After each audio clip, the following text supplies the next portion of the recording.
அனைவருக்கும் வணக்கம். விருச்சக ராசிக்காரர்களுக்கு ராசியின் அதிபதியான செவ்வாய்க்கு பகை கிரகமாக இருக்கக்கூடிய புதன் நீச்சம் பெறுகிறாருங்க. செவ்வாய் பூர்வ புண்ணிய ஸ்தானம் என்று சொல்லக்கூடிய 5ஆம் இடத்தில் பிப்ரவரி 26ஆம் தேதி முதல் நீச்சம் பெறுவது மட்டுமல்லாது மிக வலுவாக மார்ச் 9 வக்ரகதியிலும் திரும்புகிறார். எனவே இந்த வேளையில் எச்சரிக்கை மிகவும் அவசியம். அலட்சியம் வேண்டாம். அவசியமாக பாருங்கள். கண்ணும் கருத்துமாக செயல்பட்டால் காத்திருக்கும் அதிர்ச்சியை காத்திருக்கும் மகிழ்ச்சியாக மாற்றுவதற்கான நல்ல வாய்ப்பும் கிடைக்கும் என்பதை திட்டவட்டமாக எடுத்து காட்டுகிறாருங்க வித்யாகாரகரான புதனின் பெயர்ச்சி.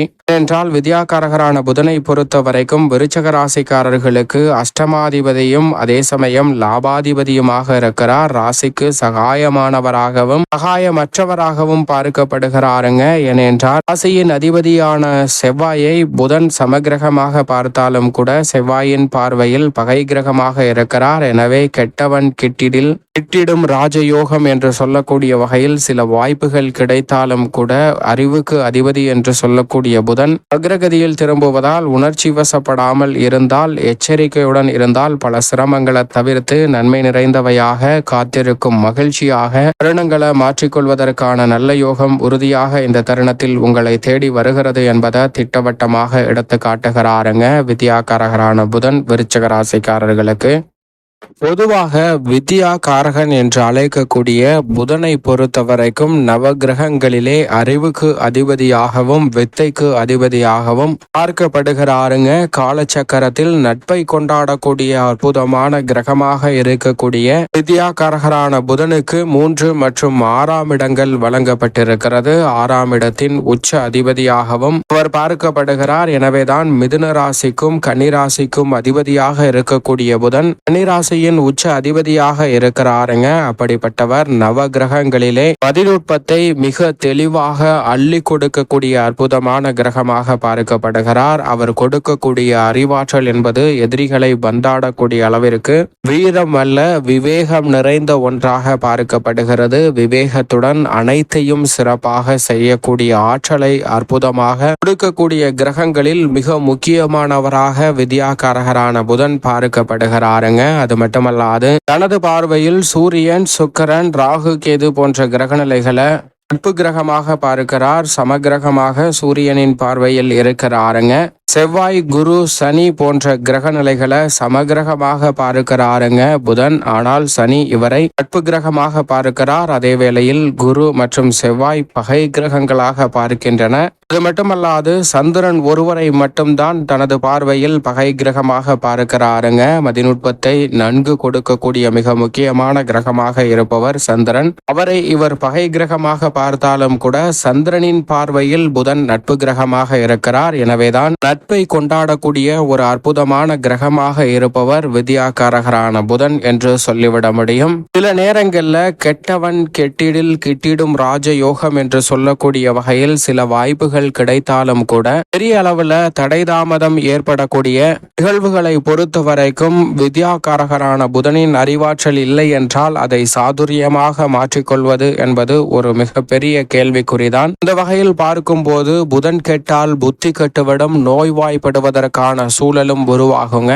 எனவேதான் புதன் சாதகமற்ற அமைப்பில் தற்போது மீன ராசியில் நீச்சம் பெறக்கூடிய இந்த வேலை என்பது உறுதியாகவே புதன் கெட்டால் புத்தி கெட்டுவிடும் என்று சொல்லக்கூடிய வகையில் உணர்ச்சி வசப்படுவதற்கான சூழல் அதிகமாக உள்ளது. இந்த ஒரு முடிவையும் சரியாக எடுக்க முடியாமல் சில தடுமாற்றங்களை சந்திப்பதற்கான சூழல் உருவாகிறது. எனவேதான் எச்சரிக்கை மிகவும் அவசியம். அலட்சியம் வேண்டாம். அவசியமாக பாருங்கள். காத்திருக்கும் அதிர்ச்சியாக உங்களுடைய செயல்பாடுகள்ல சில திடகாத்திரமான முடிவெடுக்க முடியாமல் உணர்ச்சி வசப்படுவதற்கான சூழலும் அதனால் எதிர்பாராத சில சங்கடங்களும் காத்திருக்கும் அதிர்ச்சியாக அமைவதற்கான வாய்ப்பு உள்ளது என்பதை திட்டவட்டமாக வித்யாகாரகரான புதன் உறுதிப்படுத்துகிறாருங்க. அது மட்டுமல்லாது அவர் வலுவிழந்து நீச்சம் பெறுவது மட்டுமல்லாது மார்ச் 9ஆம் தேதி முதல் வக்ரகதியிலும் திரும்புகிறார், மேலும் வலுவிறக்கிறாருங்க. எனவேதான் இந்த வேளையில் எதிர்பார்ப்பதை காட்டிலும் அலைச்சல் சிரமம் அதிகரிப்பதற்கான சூழலும் உருவாகிறது. எனவே காத்திருக்கும் அதிர்ச்சியாக இருக்கக்கூடிய விஷயங்களை காத்திருக்கும் மகிழ்ச்சியாக மாற்றிக்கொள்ள வேண்டும் என்றால் உறுதியாக இந்த வேளையில் எச்சரிக்கையுடன் இருப்பது நல்லது.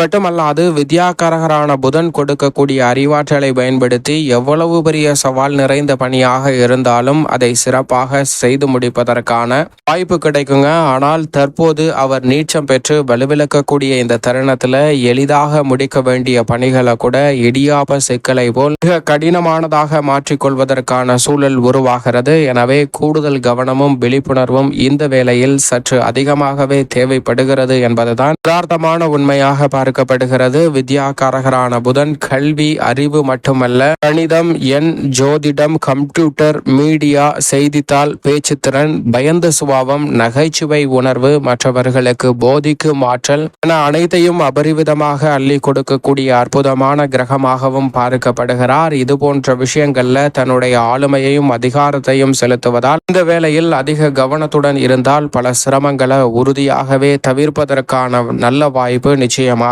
புதனின் நீச்ச பயிற்சியால் இந்த தருணத்தில் கிடைக்கும். இல்லை என்றால் காத்திருக்கும் அதிர்ச்சியாக சில தடுமாற்றங்களை சந்திப்பதற்கான சூழல் உருவாகலாம். எனவே விழிப்புணர்வுடன் இருந்தால் இது போன்ற சிரமங்களை நிச்சயமாக தவிர்த்து நன்மை நிறைந்தவையாக மாற்றிக்கொள்வதற்கான வாய்ப்பு நிறைவாக கிடைக்கும் என்பதை திட்டவட்டமாக நட்பை கொண்டாடக்கூடிய கிரகமாக இருக்கக்கூடிய புதன் உறுதிப்படுத்துகிறார். இந்த வேளையில் நண்பர்கள் கூட பகைவர்களாக மாறுவதற்கான சாத்தியக்கூறுகள் உண்டு. எனவே எந்த ஒரு பணியாக இருந்தாலும் மற்றவர்களை முழுமையாக நம்பாமல் அதை தங்களுடைய பார்வையிலே வைத்து செய்வது நல்லது. ஆனால் அதே வேளையில் எல்லா வகையிலும் சிரமம் ஏற்படுமா என்றால் நிச்சயமாக இல்லை. ஏனென்றால் மற்ற கிரகநிலைகள் சாதகமாக இருக்கின்றன. ஒரு வகையில் கெட்டவன் கெட்டிடில் கிட்டிடும் ராஜயோகம் என்று சொல்லக்கூடிய வகையில் தசாபுத்திகள் வலுவாக இருப்பின் நிறைவான மாற்றத்தை உறுதியாக சந்திப்பதற்கான யோகம் உண்டு என்பதை திட்டவட்டமாக புதன் தெள்ள தெளிவாக எடுத்து காட்டுகிறார்.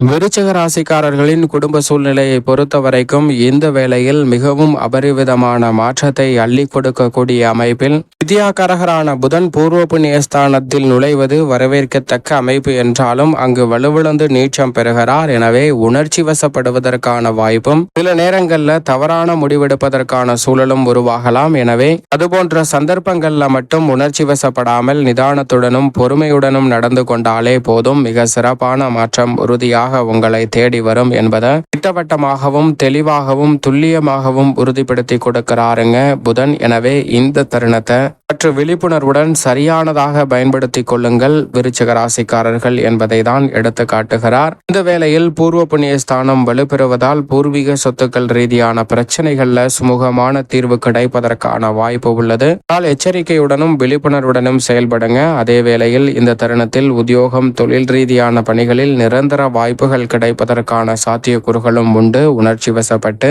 அவசரப்பட்டு எந்த முடிவு எடுப்பதையும் உறுதியாக தவிர்த்தாலே போதும். நல்ல மாற்றம் உங்களை தேடி நிச்சயமாக வரும். அதோடு மட்டுமல்லாது கலைத்துறை அரசியல் துறை சார்ந்த பணிகளில் சக்திக்கு மீறிய கடின உழைப்பை விருச்சிக ராசிக்காரர்கள் செயல்படுத்தினாலும் அதற்கேற்ற பலன் உண்டு. சில நேரங்களில் இரவு பகல் பாராமல் உழைக்க வேண்டிய சூழல் ஏற்படலாம். ஆனால் உறுதியாக அவற்றிற்கு ஏற்ற நல்ல பலன் உங்களை தேடி நிச்சயமாக வரும் என்பதில் சந்தேகமே இல்லை. மாணவர்களின் கல்வியில் சற்று கூடுதல் கவனத்துடன் கல்வி சார்ந்த பணிகளில் இருப்பது நல்லது. விவசாயம் சார்ந்த பணிகளில் ராசியின் அதிபதியான செவ்வாய் வக்ர நிவர்த்தி பெற்று பலம் பெற்றிருக்கிறார். எனவே அலைச்சலும் சிரமமும் குறையும், விளைச்சல் அதிகரிக்கும். எதிர்பார்க்கக்கூடிய நல்ல மாற்றம் உறுதியாக உங்களை தேடி வரும். மேலும் இந்த தருணத்தை சாதகமாக மாற்றிக்கொள்ள உறுதியாகவே விருச்சிக ராசிக்காரர்கள் வாரத்தில் பொன் கிடைத்தாலும் புதன் கிடைக்காது என்று சொல்லக்கூடிய புதன்கிழமை விரதமிருந்து அருகாமையில் உள்ள ஆலயம் சென்று தீபம் ஏற்றி வழிபாடு செய்யுங்கள். நல்ல மாற்றமும் முன்னேற்றமும் உறுதியாக உங்களை தேடி வரும்.